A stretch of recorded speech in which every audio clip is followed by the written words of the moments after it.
Good afternoon and welcome to the East-West Center. We're absolutely delighted that all of you joined us, particularly that Professor Soeya took time for his sabbatical at the Wilson Center. See about everybody is here to come over and speak to us on a topic that couldn't be more timely, notwithstanding the ABIZ issue with China, but also Japan-ROK relations. Many of us have observed who work on these issues that over the last several months there's been a particularly, maybe uniquely, deterioration of Japan-ROK relations and what accounts for that. So we're delighted to have you, Professor Soeya, to talk about this. The ground rules today, just so everyone knows, we are podcasting, and so we are on the record, and so you should be aware of that, particularly as we move into the Q&A session. Soeya Sensei says he'll take about 45 minutes or so for laying out his presentation, and then we'll open it up to the floor for questions, comments, etc. And at that point, I'll just tell you a couple of ground rules. I also want to make a special point in saying that we're delighted to work with the U.S. Japan Research Institute in cooperation on this program. Mr. Yasunaga is here, and thank you so much for your help and assistance in collaborating on this event. We look forward to working with you in the future. I just returned from Tokyo and meeting with your colleagues, so we look forward to that. So let's start. Soeya Sensei, take it away, and then we'll come to the Q&A part. Thank you, Dr. Sensei.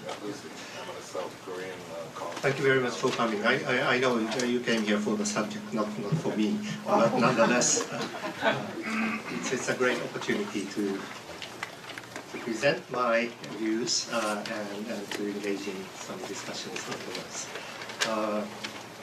Well, I'm now, as introduced, I'm now at the Wilson Center, and I'm spending half of my sabbatical there. And next year, from March to May, I'll be in Seoul in the second half of my sabbatical. But that doesn't mean today's subject is what I'm doing at the Wilson Center. My project at the Wilson Center is my sort of next book project, and which the title of the project that I gave to the Wilson Center is Anatomy of a Normal Japan. So basically, my basic line is to challenge what has become conventional wisdom about the normal Japan, I think, which is terribly misplaced and very wrong in many ways. But to say that it is not that difficult, but to come up with an alternative explanation is not necessarily easy. So that's what I'm now trying to do for my sabbatical project, which is explain changes which happened in the last 2 decades, but within the basic continuity of premises of post-war Japanese diplomacy. And another subject which interests me is, of course, Japan-China. And if you visit the Wilson Center website, Michael Yahuda is here. He's going to talk about his recent book on Sino-Japanese relations, and I'll be commenting his talk. And so that's another subject which I'm recently more interested than before. And so several issues interest me. But I chose this subject without any deep thinking when I was given the opportunity to give a talk here. But it is, of course, important. And I had several choices of subject, and it's just so happy that I chose this. But as it turned out, I learned after that this is perhaps the most hot subject in Washington, D.C. today, and I think that's why all of you came. And so this is an accident. This is an accident. So in a way, this is a kind of excuse that I'm not necessarily a specialist on this. I'm not a foreign specialist. I'm basically interested in East Asia international politics and Japan's place in and Japan's external relations. And but what I'm going to talk about today is, of course, in terms of my basic perspective to a whole set of issues. Of course, that is the same. I mean, whatever issues, whatever subject areas I talk about. So So in that sense, I would also like to benefit greatly from whatever responses you may have. And so let me start. And I wrote about some hypothetical kind of thesis in looking at the recent South Korea-Japan relations, which is a dichotomy between the sort of increasing necessity of cooperation from whatever reasons, particularly from international politics and economy, and even soft security issues or democracy or human rights or global environment, global governance or whatever. Agenda between Japan and South Korea are very similar, very similar. And one diplomat of South Korean government who used to work for the UN, once agreed to this point with me by saying, in the UN, when South Korean government proposes resolutions or whatever, Japanese support is automatically expected. It's not questioned that Japan will support Korean whatever proposals. And so agenda are very much similar between the two. And the same should be true from the Japanese government point of view.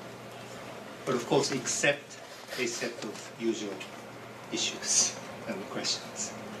And so I mean, cooperation is natural in many ways between Japan and South Korea. And that's what potentials are about. But at the same time, of course, we are being told and we are feeling that Japan-South Korea relationship today is perhaps the worst after the establishment of diplomatic normalization in 1965. And how you explain that combination? And so my hypothetical sort of point, which I think is in the flower, is precisely because our interests are getting closer. Limitations are kind of, getting more manifest and explicit. And so that's dichotomy, or that I think that dynamism is somewhat built into the Korea-Japan relations, and I think that's what we are witnessing today. So that's my basic thesis of today's presentation. And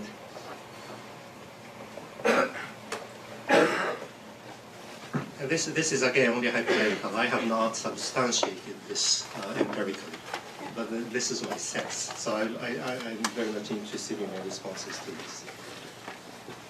100th anniversary of colonization of Korea by Japan, which was 2010, 3 years ago.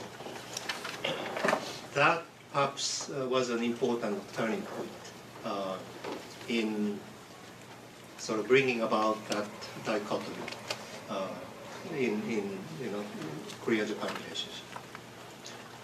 And what happened in the 2010 was, I think, the first initial explicit kind of movement happened between, particularly among our scholars in Japan and South Korea, but involving governments as well, was to, of course, reflect upon the past century, but essentially to think about the coming century. Japan-Korea relations in the coming century.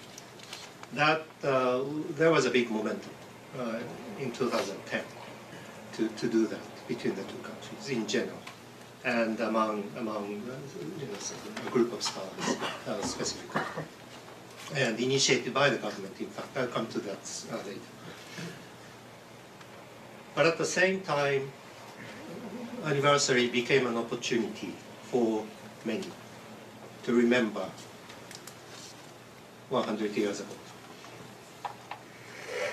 and to reflect upon the past history. For many Koreans, unfortunately, rather in a negative way. Maybe reaffirming, for some of them, maybe I should say many of them, if not all, to reaffirming this sort of immorality, of Japanese existence, which was about history.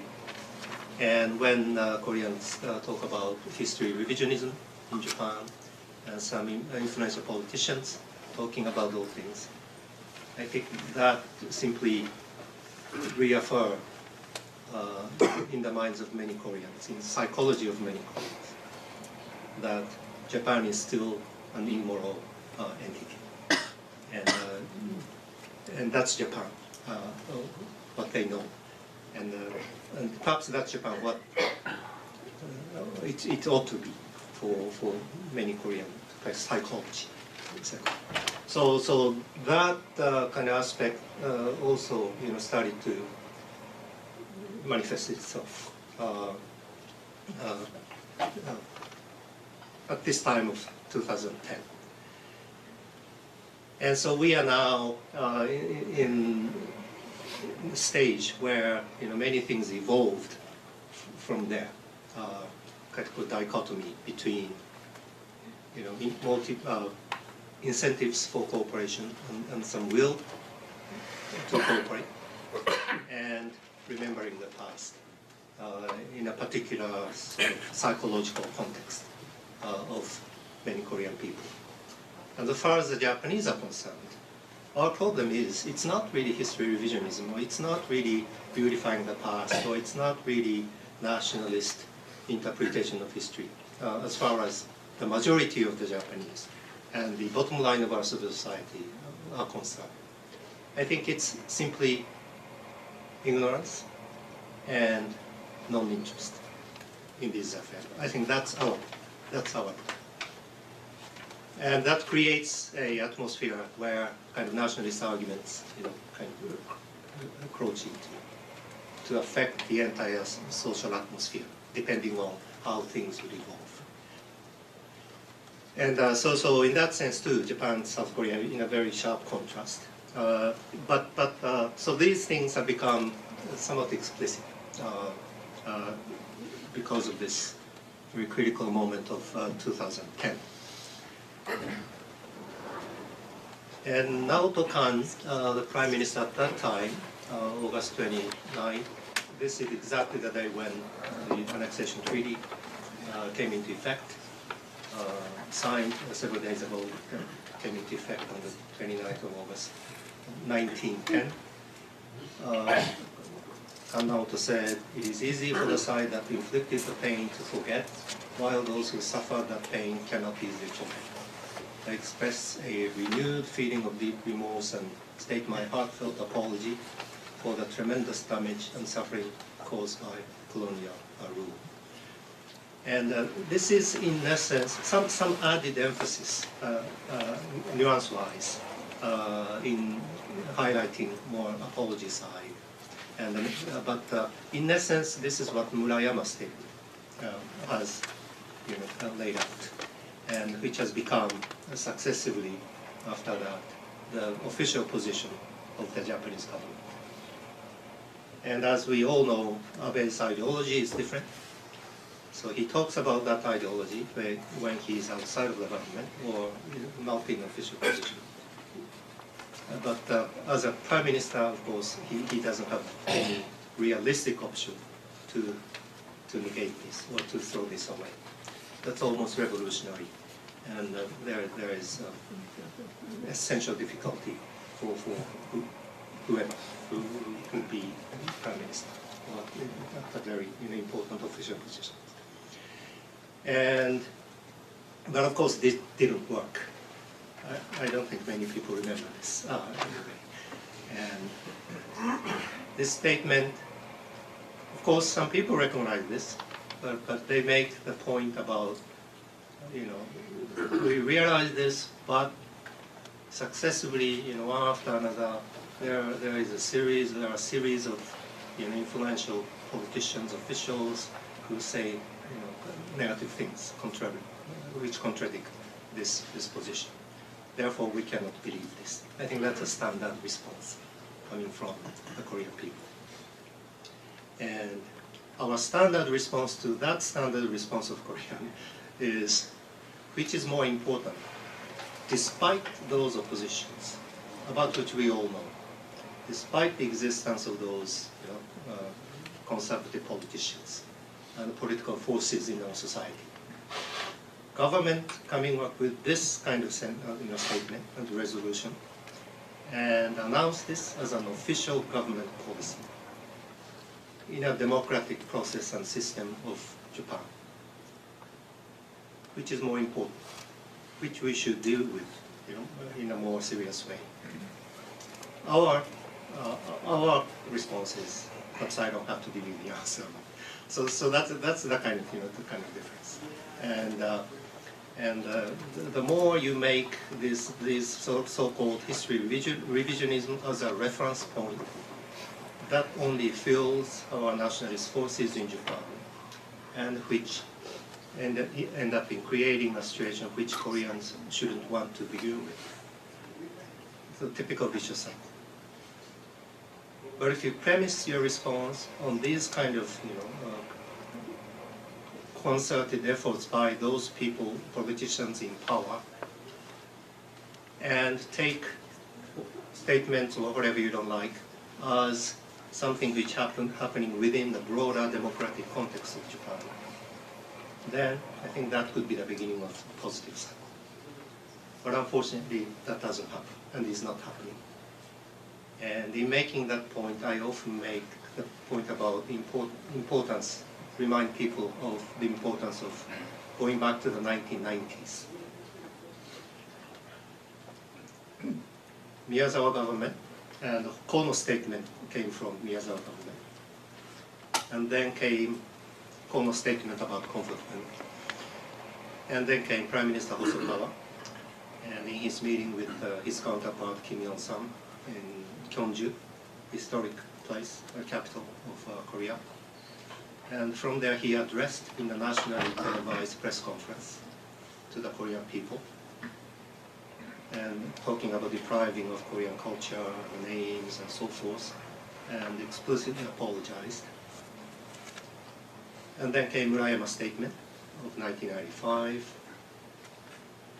And in that process we established Asia's Women's Fund. Government spent money to establish that institution, but didn't pay money to direct compensation. So that's a criticism coming from the Korean side. And then came Obuchi Kim Dae-jun historic joint declaration. Obuchi agreeing to inserting words of apology in the joint declaration. So in 1990s, all kinds of those things happened. And I would argue, as a Japanese, of course, those were conscientious efforts on our part to do something about history. Again, despite all kinds of oppositions and confusion in the decision-making process, those were the outcomes. And those outcomes were compromises of different political positions, naturally, in a democratic process. As a compromise of different positions, I don't think they are necessarily bad things. I mean, not necessarily, things which should be sort of negated entirely. Anyway, that's our cry, Japanese cry. But so one, I think, possible thing we can do is to go back to 1990s and reflect upon what we did and what happened, and then set up a new agenda to move into the future, and map out sort of alternative kind of way of developing relations or dealing with this past issue, of course. But that's not what's happening today. So I have to come to that point. But I would also like to mention the first aspect of what happened with 1910 as a critical turning point, which is to think about the coming century.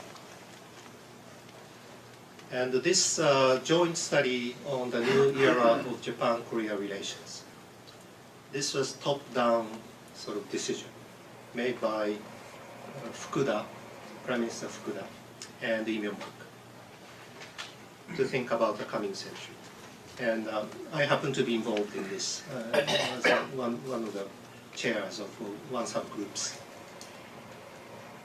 And we published a final report, which eventually was translated into Chinese, English, Korean, and Japanese, four languages. But it seems like nobody read it. This was a very pleasant attempt among ourselves, among scholars, Korean and Japanese scholars, totaling about 30, 40 scholars. And Korean team was headed by Professor Hayon-son of Seoul National University. And Japanese team was headed by Professor Okonomi, renowned Korean specialist, colleague of mine at Keio. And we had three subgroups. Subgroup on bilateral relations, which is what I happen to co-chair with my Korean counterpart. And a group on international politics and group on international economy. And basically we talked about common agenda in the coming century. And each subgroup had 7 agenda items. I didn't name all here, but so in bilateral relations, of course, historical reconciliation is very important. And high-level dialogue, Campus Asia, and East Asia Knowledge Bank, establishment of East Asia Knowledge Bank, and so forth. And international politics, cooperation North Korea, security cooperation, mostly in soft security domains, of course, non-traditional security, energy cooperation, and global governance, and so forth. And international economy, FTA, financial cooperation, information and communication, and Korea, Japan, and JICA and KOICA, for instance, they are very similar institutions and engaging in similar kind of activities of helping developing countries. And there is no reason that they cannot cooperate, in promoting the same agenda, or those kind of things. And so this was a pleasant experience because there is no big difference between us in talking about this common agenda as we look into the coming century. And so we came up with the final report dated October 22nd, 2010, which should be available on the internet. Korean Foreign Ministry also has this report, but it's terribly difficult to find it. You have to go layers and layers, and it's like finding some treasure. But I hope it's still there. And, so this should come at the top page in my view, but not necessarily. And there was a follow-up to this, which I didn't write in the slide. There was a follow-up to this, phase 2. There was tremendous interest among the participants to continue this endeavor. Again, because this was such a pleasant experience. And phase 2, which started in 2009,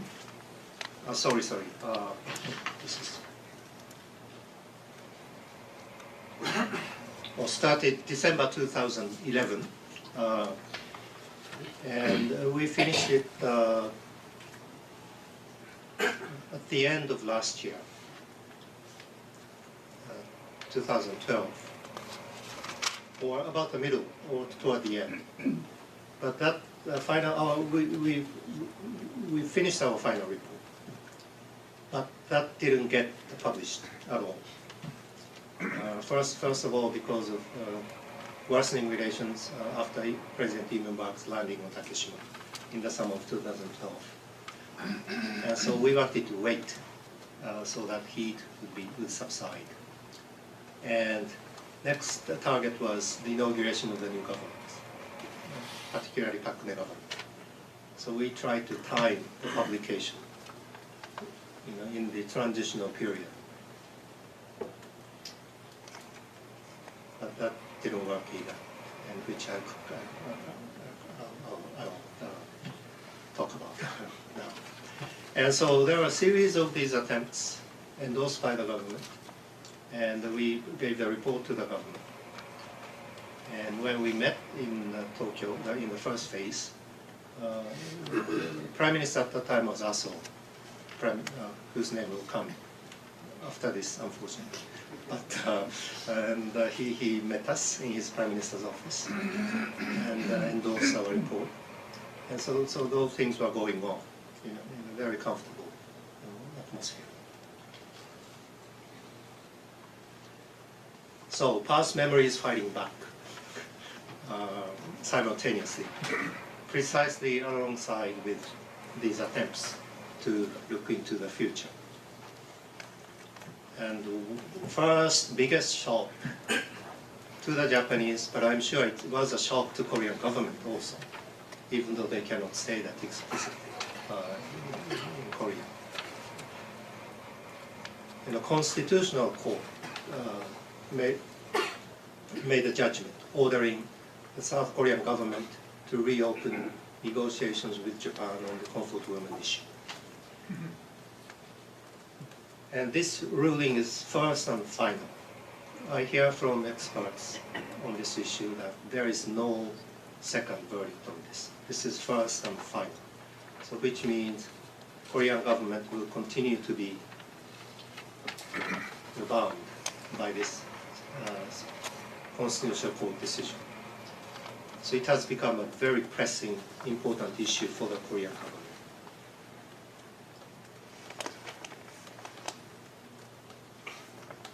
And then came, in May 2012, Supreme Court ruling that individuals who were forced to work for Japanese companies during the war had not lost their right to seek redress. So after this constitutional Supreme Court decision, there were a series of lawsuits, cases in lower courts, like 4 or 5 successively. And all those decisions are against Japan.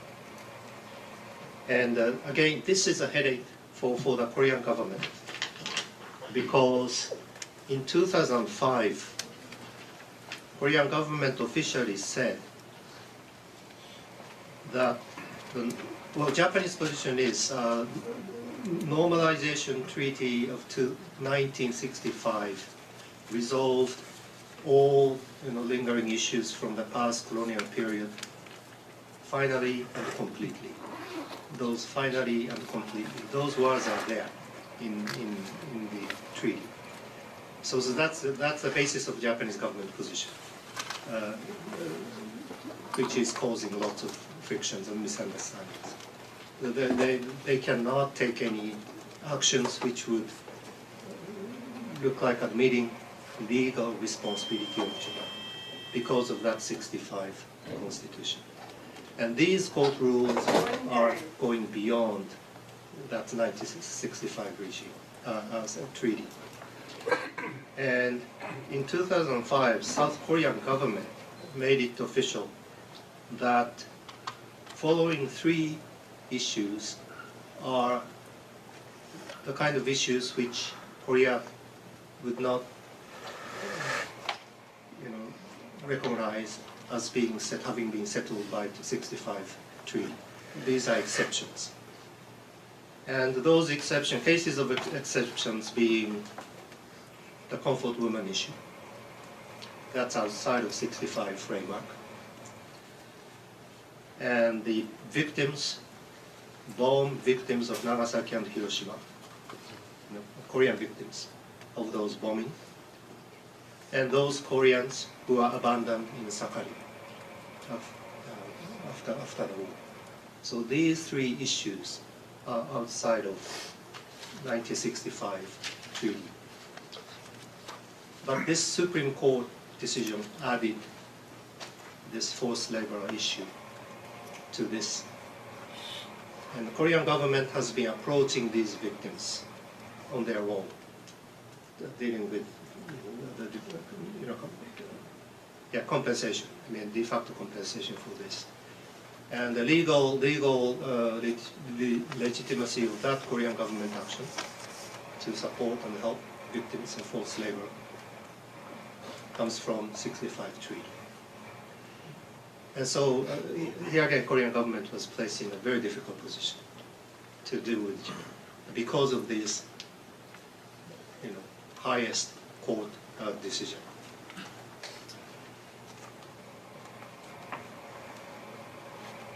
I'd be happy if any of you would have some solution out of this. I would like to get out of this, and maybe not. So these are very difficult backgrounds, I think, kind of structural backgrounds to the difficulty of the relationship. And why these court verdicts? This Constitutional Court judgment was a very close call. I think just one vote difference. Very close call. But the kind of mindset or psychology which bothers us, to be frank, but which is natural for many Koreans, is that past colonial rules and how to get rid of those kind of negative legacies of Japanese colonial rule. I think this is something like which Supreme Court decision said. That's part of the constitution of post-war Korea, South Korea. So it's a very important element of national constitution. Of this constitution is not the legal way. I mean, how South Korea post-war was created. This past legacy, negative legacy, is a very important part of why and how South Korea exists after 1945. Therefore, this decision. I think that was part of the statement coming from the court. And so, so that is now not only coming on surface among public sentiments, but became very important part of these final court decisions and limiting behaviors of South Korean government. And of course, Japanese government is not in a position to talk to South Korean government on the basis of South Korean Supreme Court decisions. And there is no readiness to respond in one way or another from our government in Tokyo today, somewhat unfortunately. So those are the kind of structural things. And what made these developments much more explicit at the level of diplomatic dealings between Seoul and Tokyo were exactly the cases of CSOMIA and ACSA.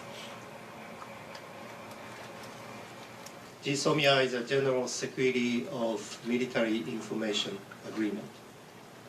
This is an agreement to set up a framework in which South Korean government and the Japanese government can share military information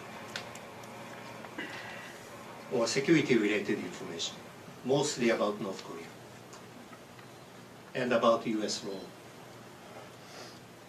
and about military cooperation between Japan, US, and South Korea. There is no reason whatsoever that this works against your national interests of both Japan and South Korea. I would say nothing whatsoever, which is negative. ACSA is an acquisition and cross-servicing agreement. And this is an agreement for two militaries of Japan and South Korea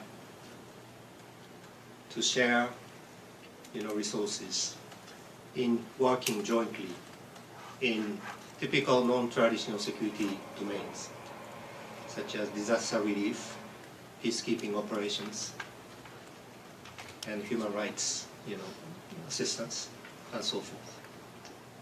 So again, from the point of view of your national strategy, from the point of view of regional interests and the common interests, there is nothing which is against your interests.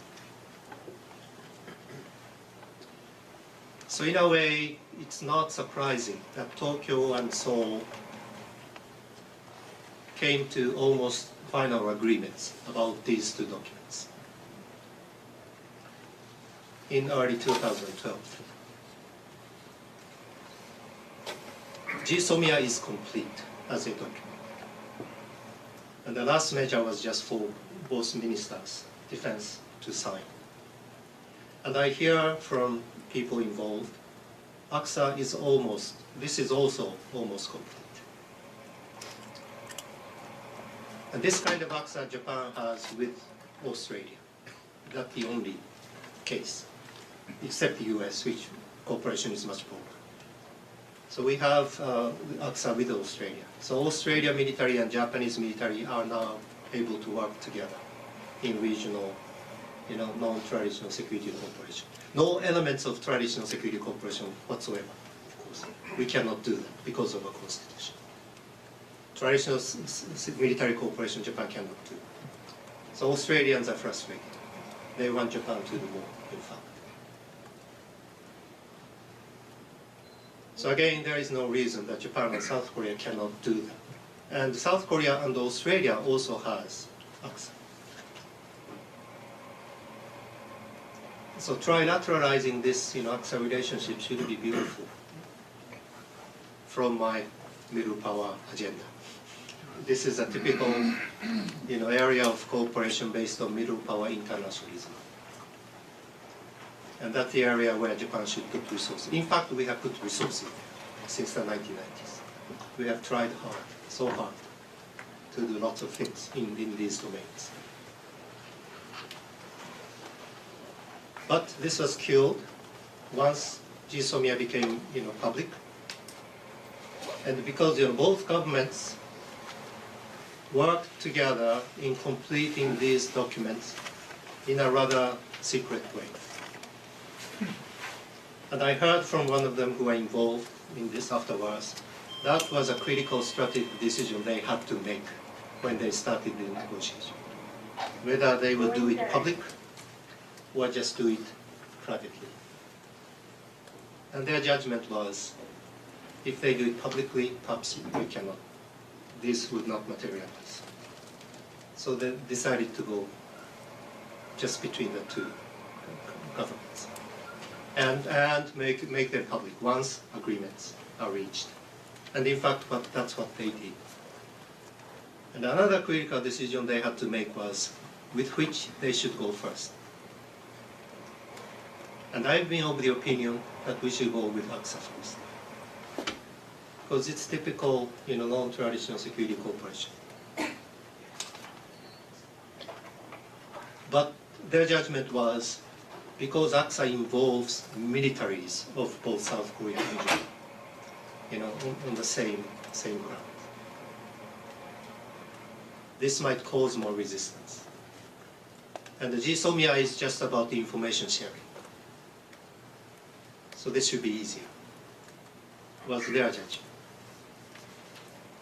But perhaps, either way, things would have been the same, I'm afraid. So once they have become public, there came typical usual resistance coming from Korean politicians and mass media and so forth. Japan, Korea getting into military cooperation. Korea working with Japan, such an immoral country, on common security issues. I think that sentiment came up very strong.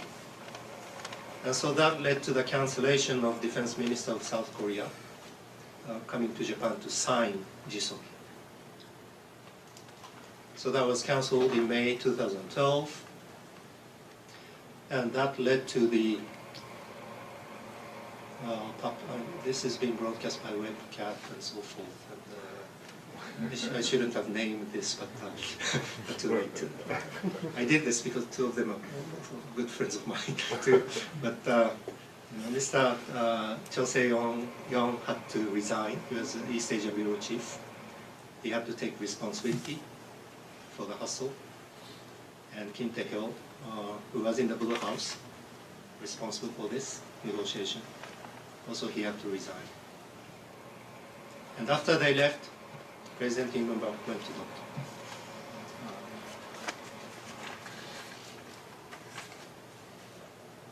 So then arrives President Takakune.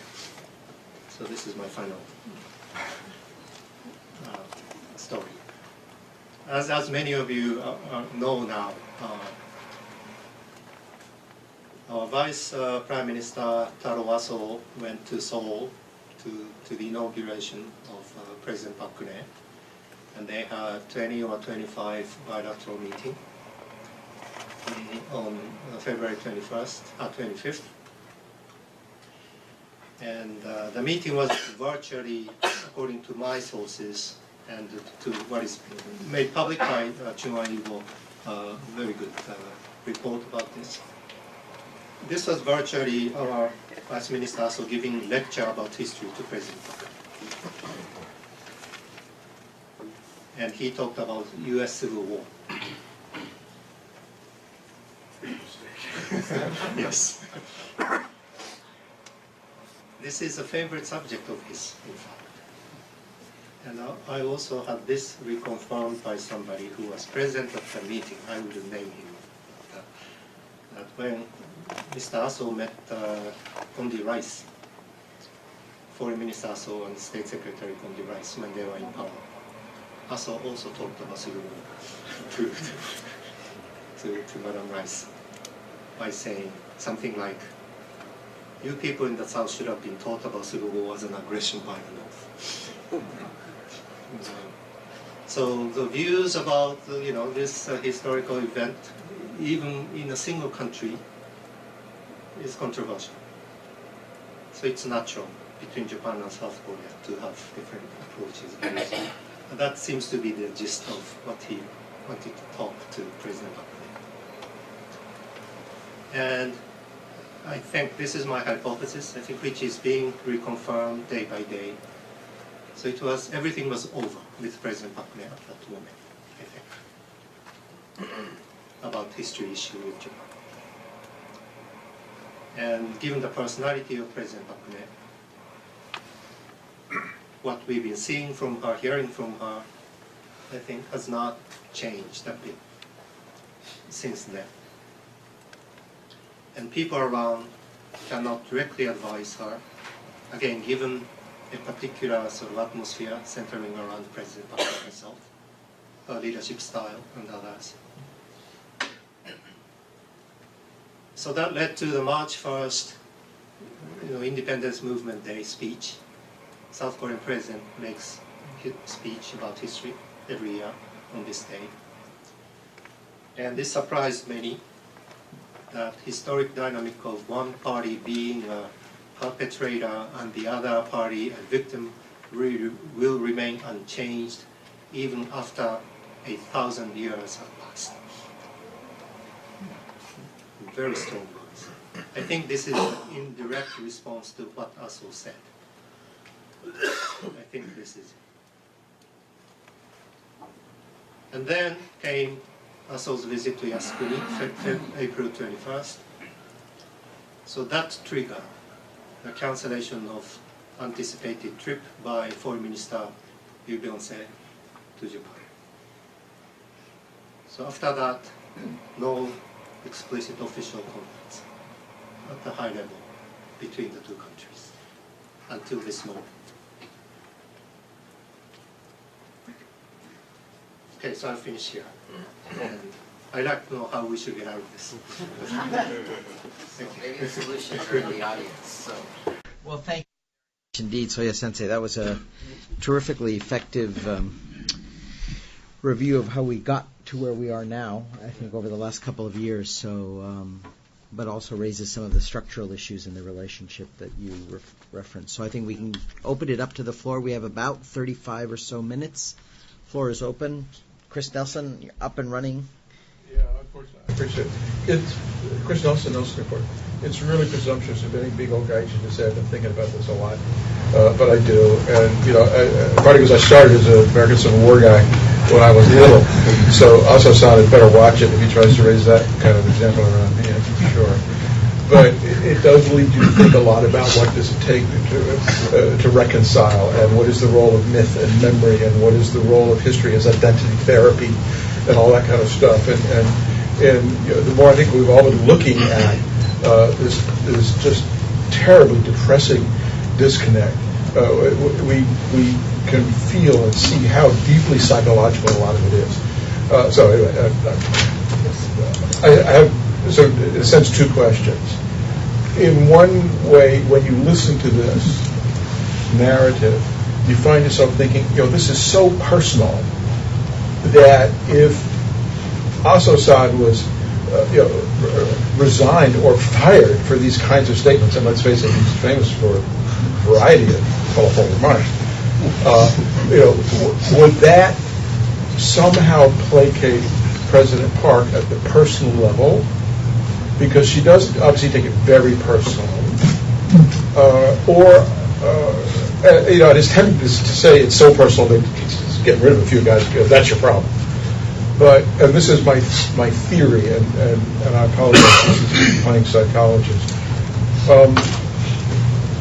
What Japan said and did in 1965, I would argue, doesn't meet the psychological test because Japan was almost back by then, and South Korea wasn't even close.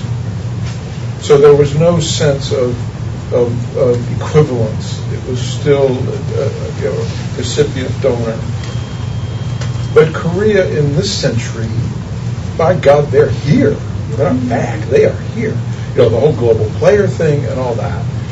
And there is an element of payback now that is psychologically rewarding. We Koreans, we can now tell these Japanese what we think of them, and it really counts now because we're right there with them. Once you start doing that kind of stuff, it's almost like a purge process. I think all of us who look at the daily media out of South Korea, every other day, my God, there's a story about the 6 guys who were executed in 1911. Pretty soon, is the Atlanta Constitution going to write an article about the 12 guys that Sherman bombers? So there's a psychological thing being played out here. So I guess my question is, I'm probably kidding myself thinking that it is so personal that getting rid of ASO and that kind of thing would solve it. And that what we're seeing here is a period of psychological growth and purging and treatment and ministry that is just inherently contradictory, and there's nothing we can do about it except try to focus on what you're talking about, which are the strategic common interests and that sort of thing. But that's still not going to overcome the gut-wrenching stuff that is now playing out. Yeah. That's my 12 cents worth. Well, of course, that should help tremendously in one sense. That is, as you said correctly, I think, at the level of personal relationship between the two leadership in Seoul and Tokyo. But as I said, another dimension which is much more deeply rooted could be, personal things can change if persons change, and if you can wait for 4 or 5 more years, but structural thing, which is terribly difficult. And so why the current relationship is worst? I think it's because of the combination of this structural development and personal development at the level of both leaders, top leaders. They're at the center of power structure of both countries. And so those things happening simultaneously, I think that's the worst combination which could happen. And if personal things can be done in one way or another, then what would happen, hopefully what would happen is structure change, it's not going to change. That will remain. But that may change a context in which the kind of things that I was interested in and still interested in, talking about future, of course, by taking a certain shared view about history. Of course, we did that at the end of this first phase. Koreans will never release us before talking about, past history. So we did that, and that statement is part of this final report. But our, 90-80% of focus is about future. And so if personal things at the leadership level can get changed, then I think that will create a sort of environment in which these forward-looking views are to be accepted more, or at least paid attention to. And then that might gradually change our views. And of course, a third area which I didn't talk about today almost at all, except partially about scholars' involvement, is our civil society realities.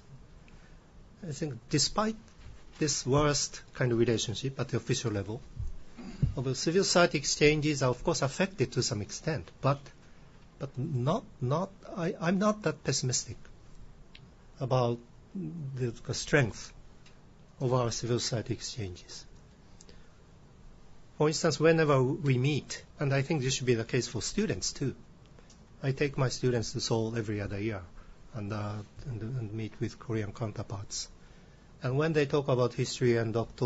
Takeshima kind of thing, of course, kind of usual conversations.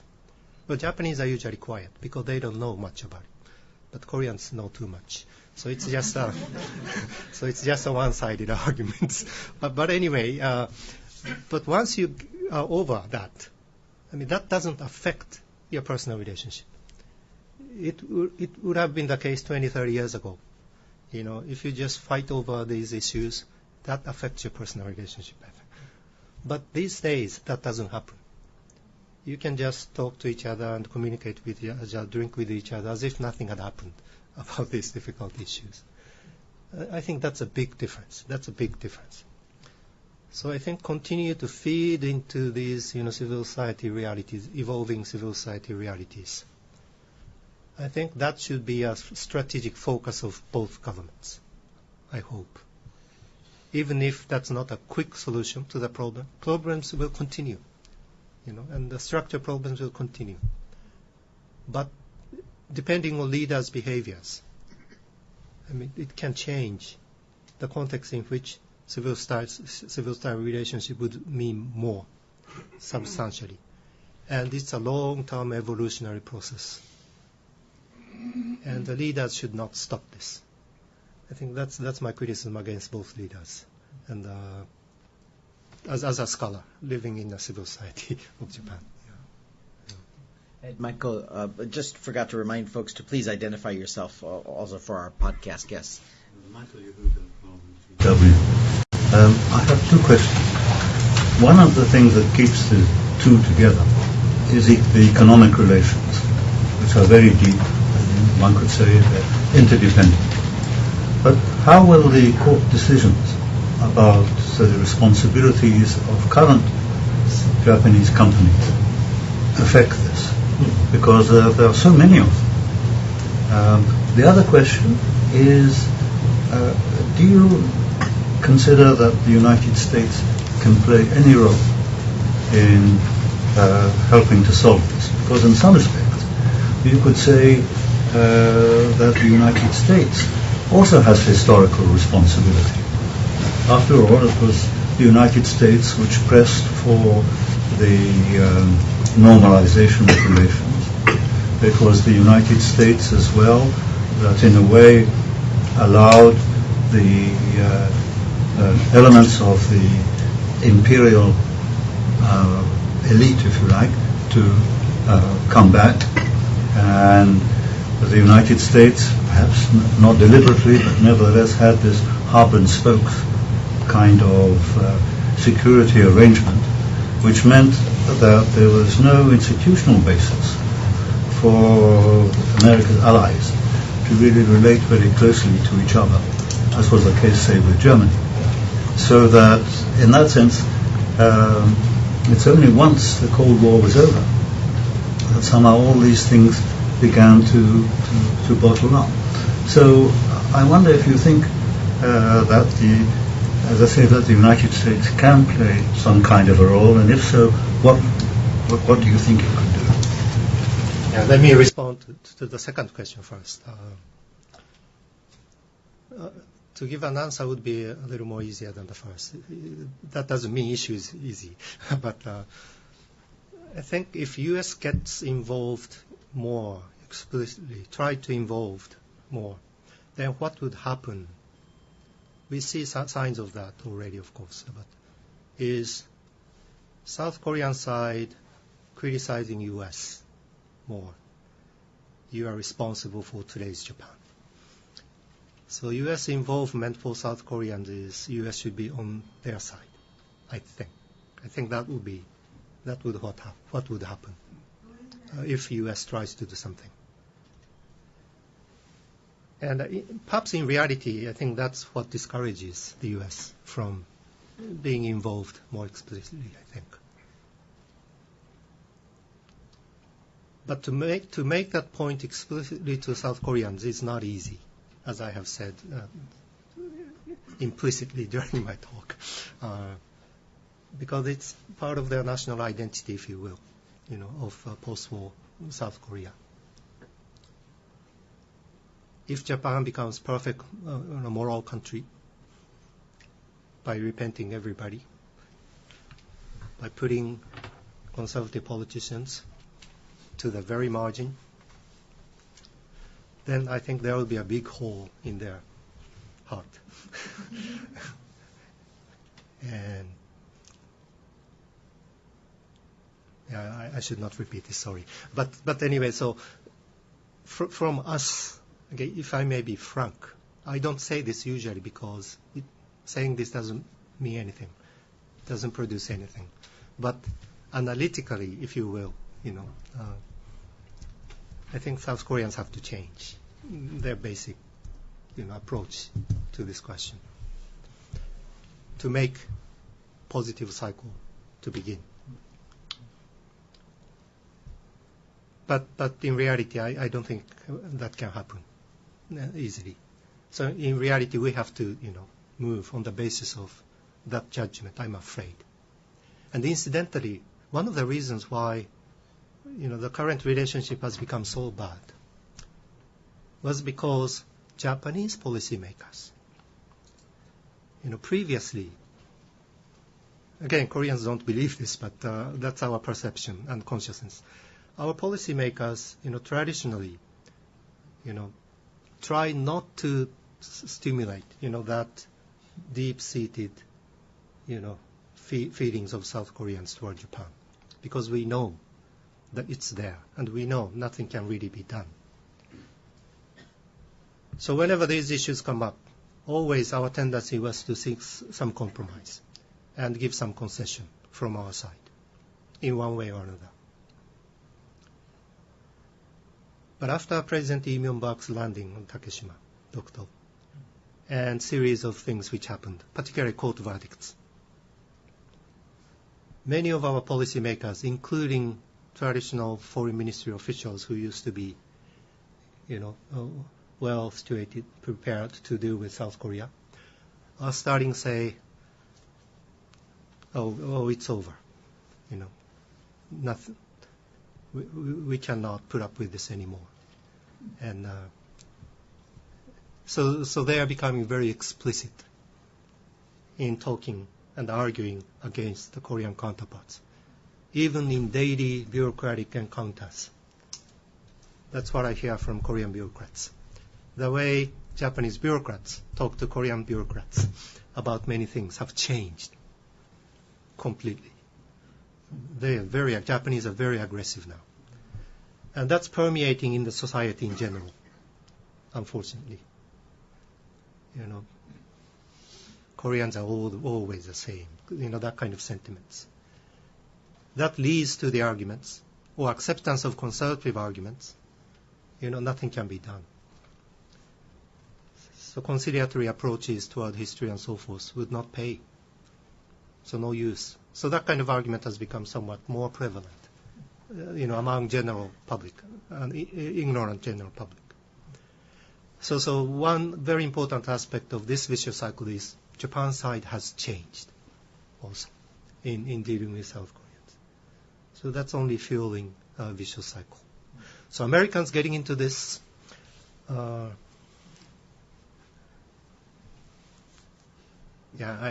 already responded to that. And the first question about those companies, Sumitomo and the Mitsui Heavy Industry and Shin-Nitetsu, I think they have a very mixed feeling. For instance, Shin-Nitetsu worked with POSCO, what POSCO today is, from the 60s. And in fact, it's a joint project between POSCO and Shin-Nitetsu, what POSCO today is. And many Japanese companies did that. Mitsubishi, this is not heavy industry, but heavy industry side as well. And the Hyundai Motor Companies worked with the Mitsubishi Motor Companies very closely in its initial years. And But again, that part of history of Korean, economic development is almost neglected in the post-war account of Korean success. And then comes this verdict, the decision. And again, I don't think there is way out here, logical way out. And the government is, of course, pressuring those companies not to pay compensations, even if, decisions come. So I'm sure this will eventually go to Supreme Court. That's very much expected. And if Supreme Court's decision is against Japanese companies, which is also very likely, given today's, circumstances, then those companies have to make a very difficult decision what to do. About staying in Korea. Well, they can stay, of course. Yeah, they can stay. The Koreans won't chase them away. They just confiscate maybe part of the properties and so forth. And in my personal view, I hope you will not misunderstand. I'm a great fan of South Korea and trying to make the relationship better. But in my view, I think if that happens, I think Japanese companies should be ready to get confiscation happens. I think we should go that far. Then we'll see what's going to happen after that. Because it's not going to be much.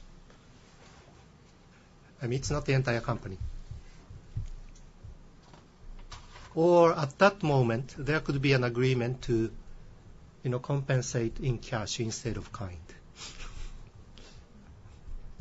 I don't know. Some things could be worked out. But it seems like there is no backing down from this, from the Japanese side. And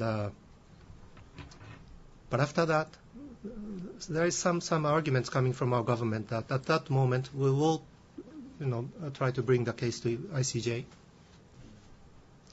About the South Korean legal judgments. And that is another likely scenario for our government to do. But South Koreans would never accept this. And so those things are very much expected in coming years.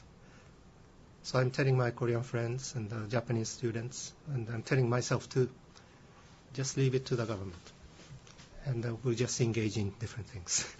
And maybe that's how we should live, I think, today, from a citizen's point of view. Yeah.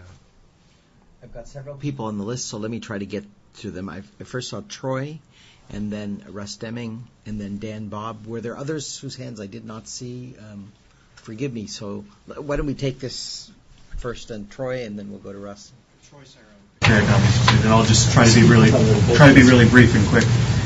Just on the idea of, I agree actually with a lot of what Chris Nelson said in terms of sort of what's going on. And I think if you look historically, there have been cases to where when the aggrieved party sort of reaches a more normal status, they do seek a new final settlement.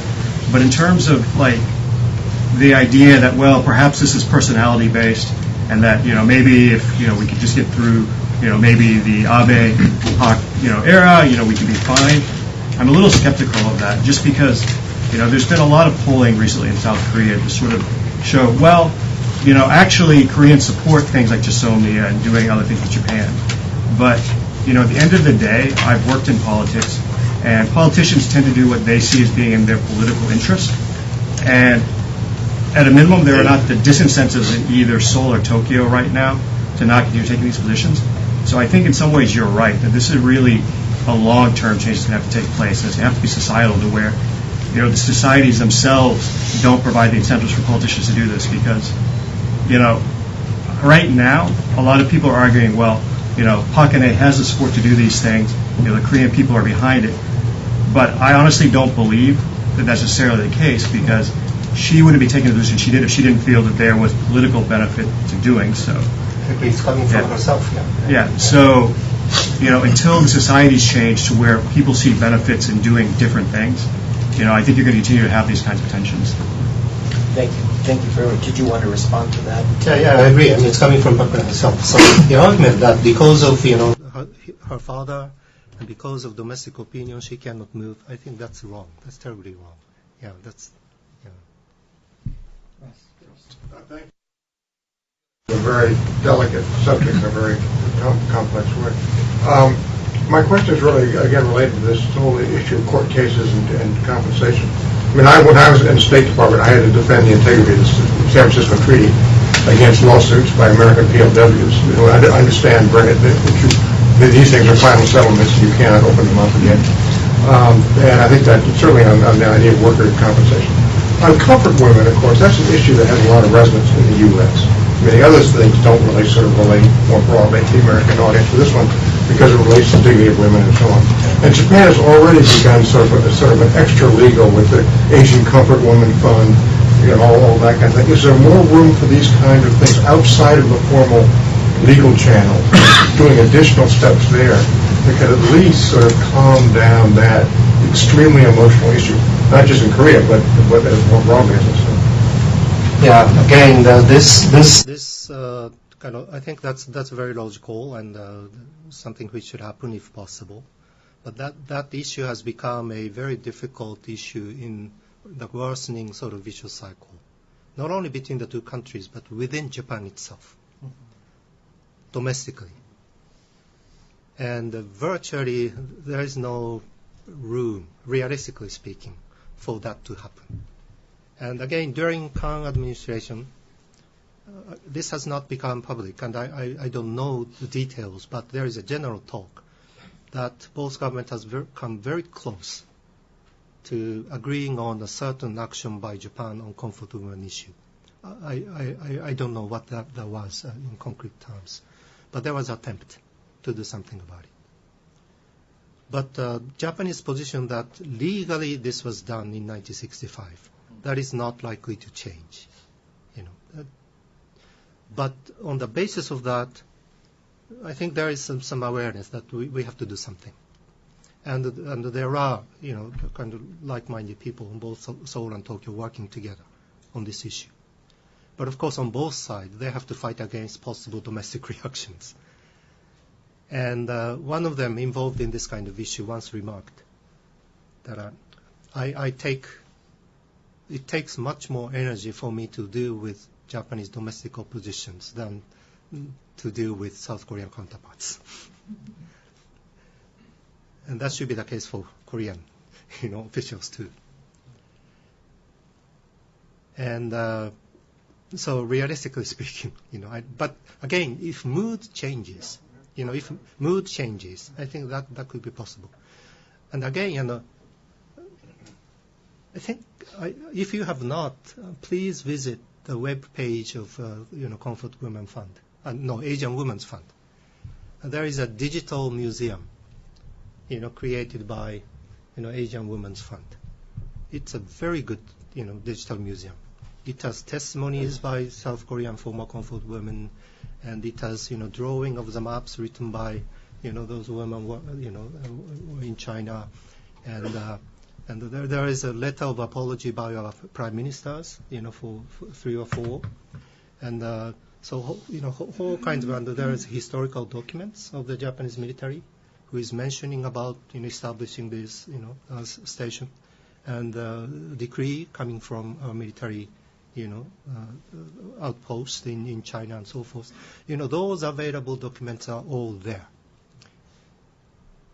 And so those are the efforts that we paid, you know, in the 1990s. But nobody pays attention to. And there are 7 Korean former comfort women who accepted, right, the money, but they were socially ousted. I mean, virtually they have become social, what's the English term? Outcast. Yeah. That's a very sad story to see, you know. But anyway, so if mood is right, and Kono statement is a joint product of a joint work between Seoul and Tokyo. They worked so closely in drafting the Kono statement. It was a joint product between Tokyo and Seoul and Kono statement. And so those things should be remembered and given due credit. And so in order for that to happen again, the mood has to change. And then this comfort women issue, you know, Japan taking humanitarian aspect, there is always readiness on our part to do that. But again, difficulty is as long as we leave legal issues aside, there is always opposition coming from that angle. We cannot take it as long as Japan does not, admit legal responsibility and so forth. That's about 65. And so it's there always. But again, I think in order for that to happen, there should be right atmosphere, right mood. And again, I will repeat, leaders should make efforts to create such an atmosphere. Dan? Yes, and then this gentleman here. Yes. You may have already answered this by saying... Dan Bob. From Sasakawa, these nations website, sorry. You may have already given an answer to this just before and saying you weren't too familiar with it, but Asahi Shimbun wrote a very long piece about this near deal between Prime Minister Noda and President Mubarak, in which they basically said there was agreement for Prime Minister Noda to send a letter of apology to each of the comfort women. This was something supposedly Ambassador Sasai was deeply involved in. I was just wondering if you had any insights into any of that. No, and this is the end of last year. I have no knowledge, what happened in detail, But Prime Minister's letter itself, it exists already, alongside with that atonement money, came with letter by Prime Minister. And there is an explicit wording of apology, admitting hardships and apology. And this came from 4 successive Prime Ministers. First was Hashimoto and Mori and Obuchi and Koizumi. Those 4 Prime Ministers. And this Asian Women's Fund activities finished during the Koizumi tenure. But this is not only about South Korean comfort women, Filipino, Indonesians, and the Dutch. And so with atonement money, which was collected privately from the Japanese, and came Prime Minister's letter. And so I don't know what's different from them in Noda's case, but maybe that should have had a demonstration effect, and to people just to remember, those letters already existing and so forth. But again, I'm not sure. I know. Yes, I'll come just in a moment. Is there anyone else? Because we only have 5 minutes. Yes, please. Sorry, I didn't see your hand. Yes. Okay, so let's take these 2 because we have just under 5 minutes. So why don't you go ahead, sir? And then, Miss, would you please...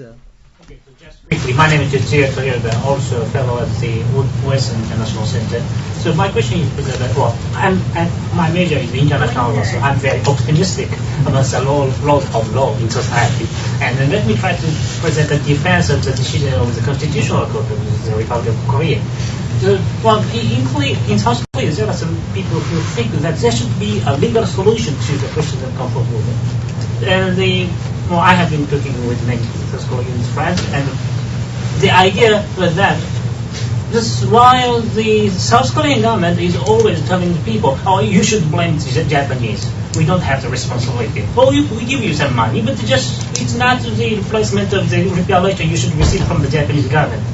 While the Japanese government said, the question has been settled in 1965, there is no legal responsibility for reparation or something.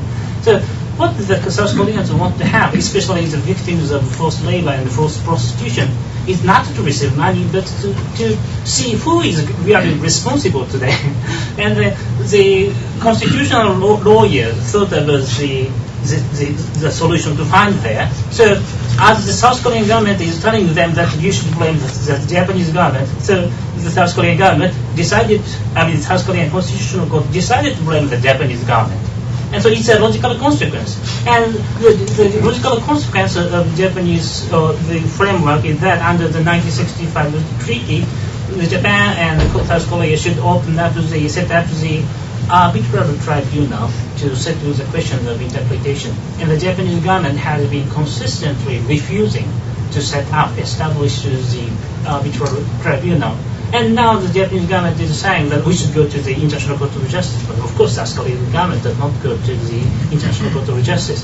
So the way out, I see, is that after the confiscation of properties of Japanese entities in South Korea, the Japanese government will bring the case to the ICJ, and then the Japanese government will be forced to accept to the setting up of the arbitrary tribunal.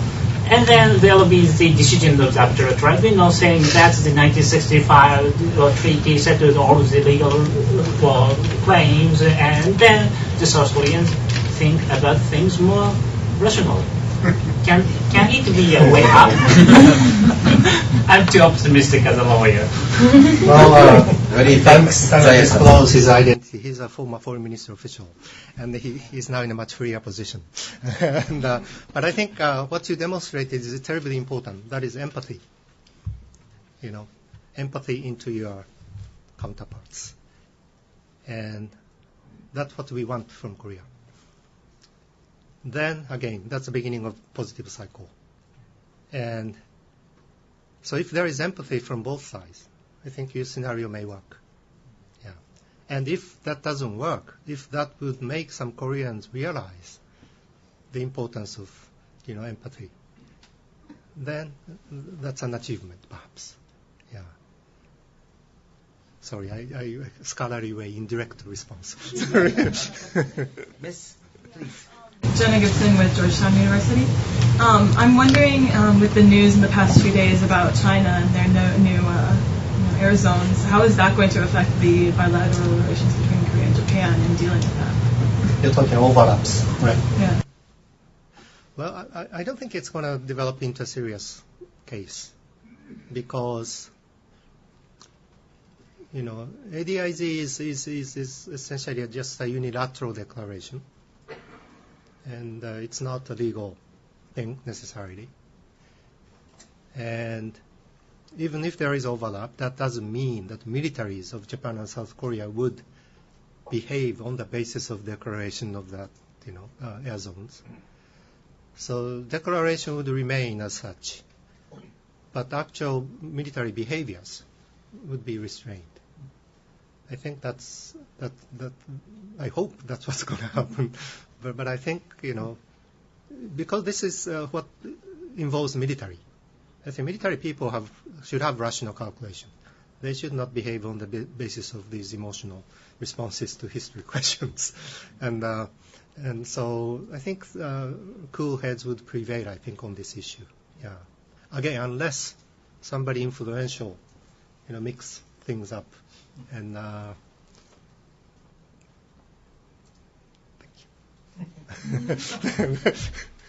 can't help but just ask, it didn't come up at all, but kind of alluded to by Chris, Korea is not just rising, but has arrived, is here. How much weight do you give to the democratization in Korea as an element in the structural as well as the tactical ROK-Japan relationship?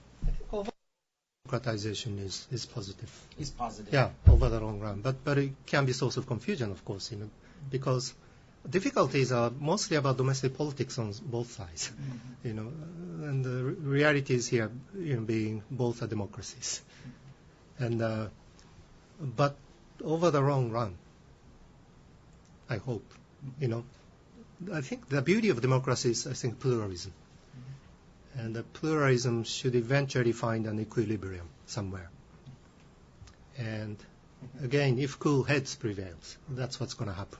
So all the more, these emotional issues are important, perhaps, in the short and medium term. And because that prevents us from reaching there, in a natural way, even though this may happen eventually. And another thing is economy, which Michael, I think, mentioned. I've already said two explicit things, so I will once again say that in the domain of economy, I think Japan and Korea should form one market eventually. And, tons of economic reasons why we should do that. And will benefit greatly by forming one market. Like something happened in Europe. And if Japan and Korea should take initiatives, that leads to regional economic integration. And of course, today, again, mindset is totally the opposite. You just compete, so. Well, thank you very much. Before we turn to thank you, let me just make an announcement about two programs that are coming up. One on December 11th at the Capitol Hill Visitor Centers from 10 to 12. We have a panel discussion on the future, not of Japan-Korea, but on the U.S.-Korea relationship.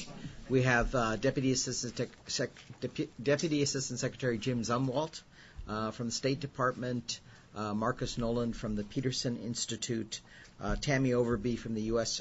Chamber of Commerce, and this is co-hosted by Congressman Reichertz and Congressman Honda, amongst others. So for those of you who are available to get up to Capitol Hill Visitor Centers, 10 to 12, followed by a light lunch, and that's on December 11th. And on December 12th, our Asia visiting fellow, Mr. Wen Ti-sung, he's currently at Australian National University. He's going to be speaking on U.S.PRC Taiwan relations. So that's on December 12th from 10:30 in the morning till noon. So those are two upcoming programs. Otherwise, you can stay abreast of upcoming publications and activities on our website or on our mail service, on our newsletter.